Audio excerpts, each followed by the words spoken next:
My name is Anthony Carson, I'm Lucas Spaff. And I'm Sam Denstead. and we looked at the Richmond Flying Squirrels and the construction of a new stadium for our feasibility project. The Richmond Flying Squirrels are a AA baseball team that moved from Norwich, Connecticut to Richmond, Virginia in 2009. They are actually currently the AA affiliate of the San Francisco Giants, and they play in a stadium known as the Diamond. The Diamond was originally built in 1985 as home of the Richmond Braves, who were at the time a AAA affiliate of the Atlanta Braves. Since the Diamond's construction, it has kind of fallen apart. Haven't been too many major renovations to the facility, and that actually caused the Richmond Braves to leave in 2008. Then the Flying Squirrels came into the Diamond in 2009, and since then they have competed in the Eastern League, where they have consistently been among the highest, if not the highest, in drawing attendance each and every year. Total, they average about 400,000 fans during the season. This comes out to about 5,000 or 6,000 fans per game. As the Richmond Braves did in 2008, the Flying Squirrels have increasingly threatened to leave the area if there is not progress made on the construction of a new ballpark. Since they have had the results in terms of drawing fans, they have really pushed the City of Richmond to make progress on building a new ballpark, one that suits their needs, and they could also host other events throughout the year. Our project essentially looks at the feasibility of constructing a new stadium in the City of Richmond and whether that would be a project that would be worth undertaking for both the team and the city. Since there are no other professional sports teams in Virginia, DC has really become the closest market, and then sometimes Charlotte. The Flying Squirrels have found themselves to be successful in that area because they are really the only professional sports attraction in the City of Richmond, which is in Central Virginia. Currently, there are multiple problems with the Diamond. For starters, there are 76 steps that fans are required to climb if they just want to get to general admission. So that's something that they have looked at as a possible new reason for getting a new stadium.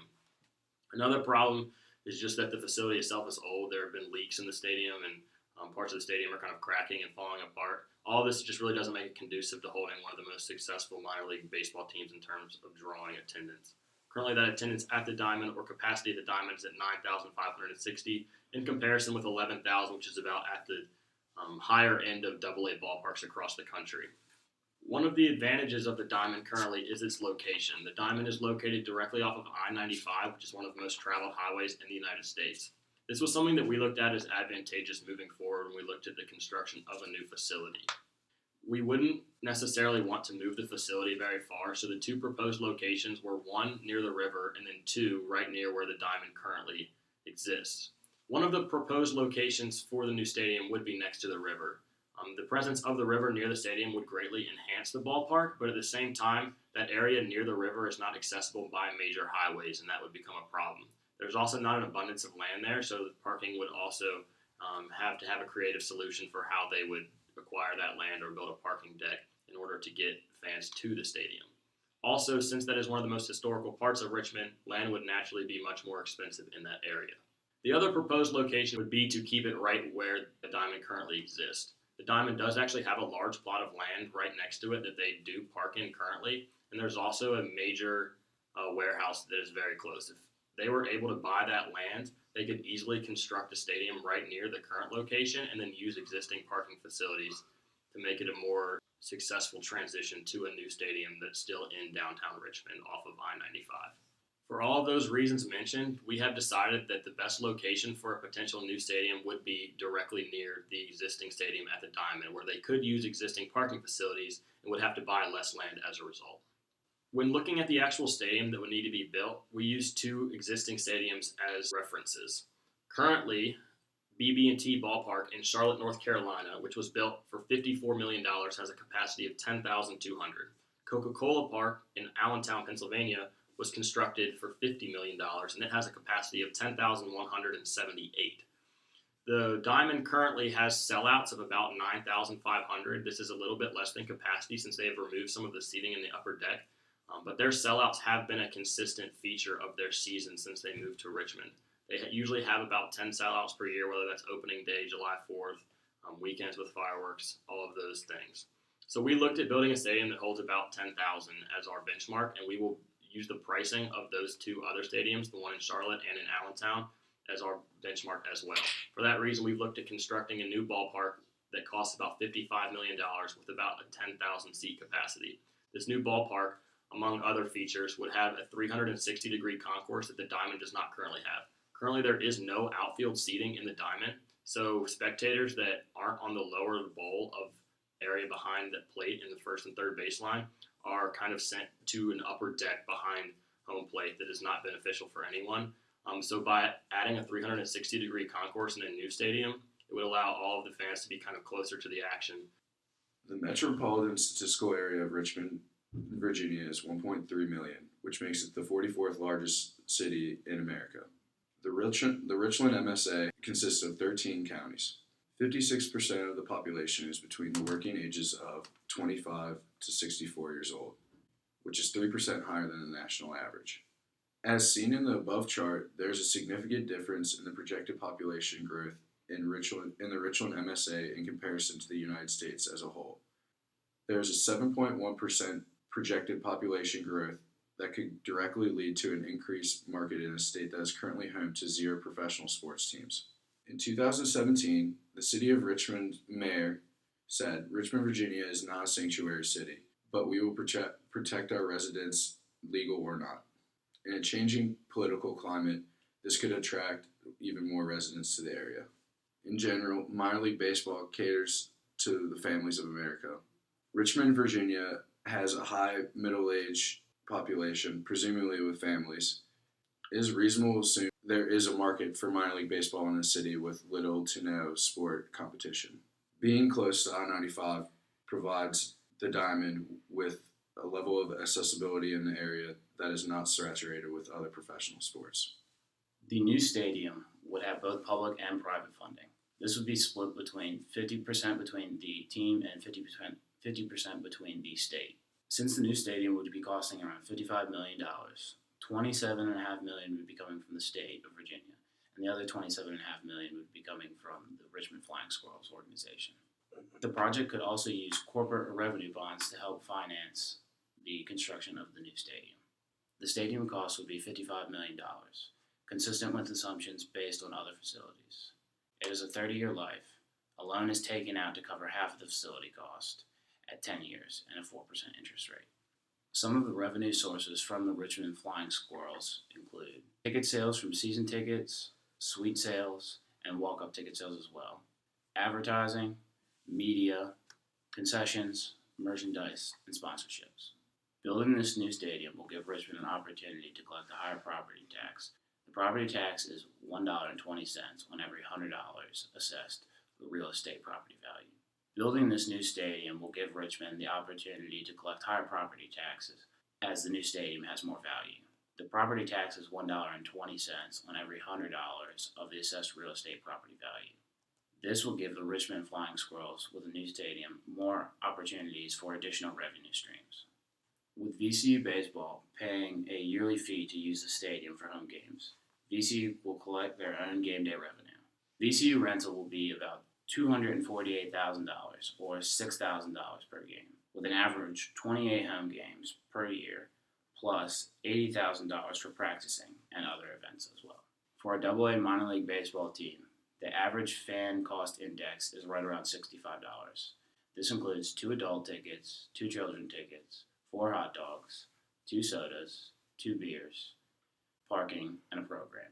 Having around 400,000 people enter the stadium on a season basis, this would produce a positive impact as well. If 15% of their annual attendance is also out-of-town fans, that is around 60,000 tourists as well. These tourists will also help boost the local economy of Virginia as well, such as food, lodging, and other travel expenses. Richmond has also traditionally been known for having live music in the city. Currently, their stadium cannot hold live music events. However, keeping this in mind, with the new stadium, this would allow for live entertainment to happen in the future. When looking at the financial statements, it is important to understand some of the assumptions that were taken into consideration with coming up with some of these numbers. To start with the revenue and expense breakdown, we looked at an average season ticket price and then increased it at a rate throughout the 5 years. We also looked at suite and party deck prices, walk-up ticket prices, concession sales per fan, concession costs per fan, and average parking sales per 3 fans, seeing that on average there will be 3 fans in each parking spot. We also looked at the full-time average salary of the employees. We did not have to account for the salary of players or coaches, as that is an expense from the parent club. On the right, you will see the average season tickets sold, the average walk-up tickets sold per game, and an average suite and party deck tickets sold per game. Total, this comes out to a paid attendance of about 7,000 per game, which is a slight increase over the figures of past years, but this is to be expected as they move into a new ballpark. Now, in the past, total attendance has been about 400,000 per year, but in this new ballpark, we expect that it could get up to almost 500,000 per year. Looking back down at the full-time average salary, you will see that we have 25 full-time employees as well as 60 game day employees who will make $50 per game on the 70 games per year. Moving into the income statement, the season ticket sales, season single game ticket sales, media revenue, suite and party deck sales, sponsorships, parking, concessions, merchandise, and the VCU baseball yearly fee are all part of the total revenues. When you take out cost of goods sold for both concessions and merchandise, you come up with a gross margin of about $15 million per year. The operating expenses consist of salaries for team employees, as well as utilities, game day staff expenses, insurance expense, general and administration expense, miscellaneous expense, and depreciation. Notice that there is no maintenance in year one, as that is the new stadium year, so we will assume that there is no maintenance in that first year. After that, you will see a gross operating income that is just under $10 million per year, which is a very substantial number for a minor league baseball team. After an interest expense of about $1 million per year, we're still looking at $7 or $8 million earnings before income tax. After that income tax, you're looking at an income between $5 and $6 million in each of the 5 years. In looking at the cash flow statement, you start with the net income and then add back the depreciation. Quickly moving over to the depreciation schedule, you will see that we have a stadium valued at $55 million, equipment at $200,000, and an addition of equipment of $10,000 per year. That equipment is depreciated at 30 years for the stadium and 5 years for each of the equipment purchases. This is taken at a straight line rate. The yearly depreciation expense comes out to just under $2 million per year, while the accumulated depreciation by year 5 is just under $10 million. Looking back at the cash flow statement, you will see that the net income then adds back the depreciation since it is a non-cash expense. We took in accounts receivable, inventory, and prepaid insurance, but those did not change throughout the years, as well as the accounts payable. Short-term debt, however, is our loan payment, the principal of our loan payment each year. In the investing section, you will see the land, stadium, and equipment for year 1. Those will not change in year 2, with the exception of equipment, where we are buying $10,000 in additional equipment per year. In the financing section, you will see the principal amount of the long-term debt. This is the amount of debt that remains. So in 2017, that is the extent of the loan that pays for the organization's part of the stadium. In 2018, 2019, and 2020 and 2021, we're looking at a subtraction as we are paying off some of that debt. Overall, you will see that the increase in cash is approximately $5 million per year, and by the end of 2021, you are looking at almost $25 million in cash. This is a very substantial figure for a AA baseball team. In looking at the balance sheet, you will see that it does balance out at about $60 million per year. There are about $55 million in fixed assets, the majority of which does come from the stadium, and about $4 million in cash in 2017. And as I noted earlier, you look at, by 2021, almost $25 million in cash. Overall, you will notice that City's equity is a big portion of the owner's equity section, as the city is fronting half of the cost of the stadium. Finally, in looking at the revenue sources, you see that a large portion of the revenue comes from single game ticket sales, season ticket sales, concessions, and sponsorship. You will see the concession takes the bulk of that at 30%, but if you add up the different ticket sales revenues, you see that suite and party deck is 4%, season ticket is 11%, and single game ticket is 20%. Total, that equals 35%, which does outnumber the concessions. Moving over to expenses, you will see that depreciation takes the majority of the expense. This is not a surprise, since our biggest asset is our stadium at $55 million, which is being depreciated at a straight line rate over 30 years. Salaries is also a major expense, which would be even more so if the team was responsible for paying players and coaches. Insurance expense on the stadium is also a large part of the expenses. Game day staff expenses are a smaller part, utilities are a smaller part, general administration, and miscellaneous. Notice that there is 0% maintenance expense in this first year because there is no maintenance on the stadium in year one.